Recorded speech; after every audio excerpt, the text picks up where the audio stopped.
वहीं पश्चिम बंगाल में प्रधानमंत्री नरेंद्र मोदी ने कहा कि मेरा सीधा सीधा आरोप है कि यहां की मुख्यमंत्री मुस्लिम कट्टरपंथियों के दबाव में वोट पाने के लिए हमारे संतों को, हमारे महान संगठनों को सार्वजनिक रूप से गालियां दे रही है, बदनाम कर रही है। हिंदुओं को भागीरथ में डुबो देने का बयान टीएमसी ने सोच समझकर दिलवाया था।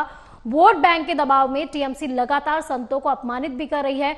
ये लोग मोदी के खिलाफ वोट जिहाद की अपील भी कराते हैं।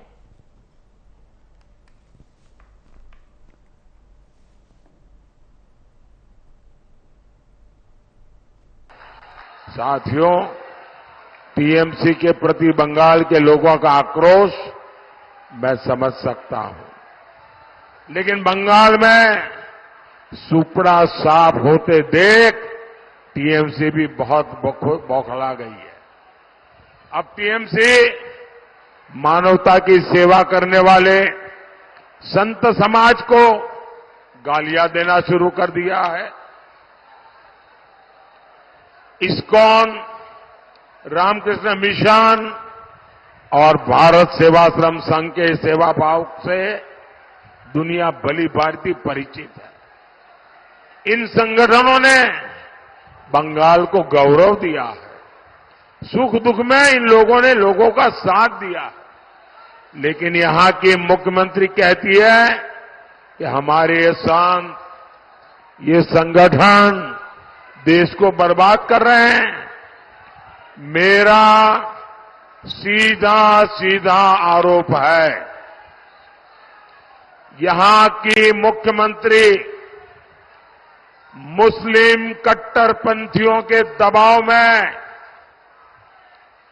वोट पाने के लिए हमारे संतों को, हमारे महान संगठनों को सार्वजनिक रूप से गालियां दे रही है, बदनाम कर रही है।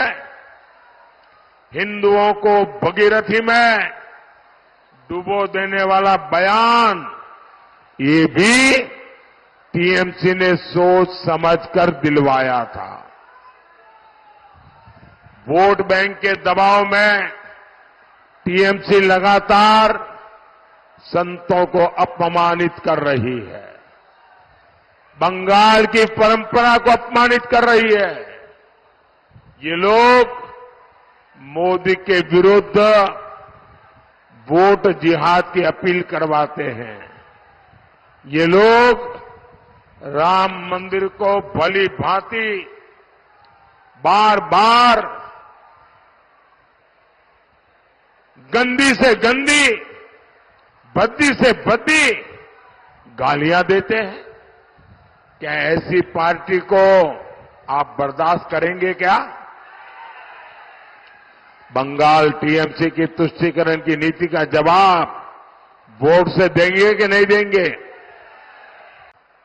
भाइयों और बहनों, टीएमसी ने पैसे कमाने की भूख में आपके बच्चों को भी नहीं छोड़ा है।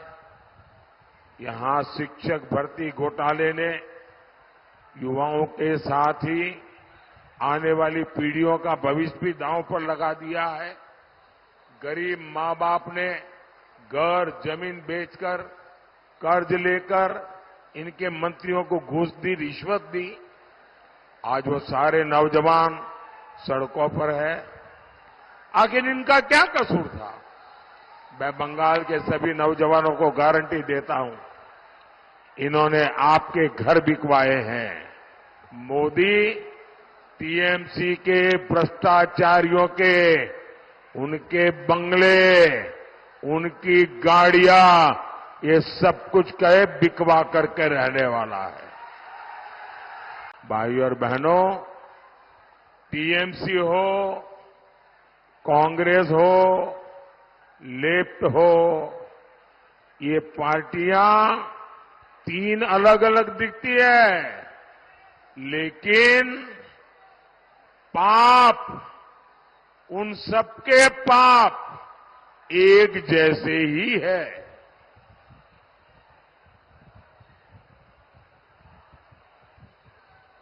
इसलिए इन्होंने मिलकर इंडी गठबंधन बनाया है।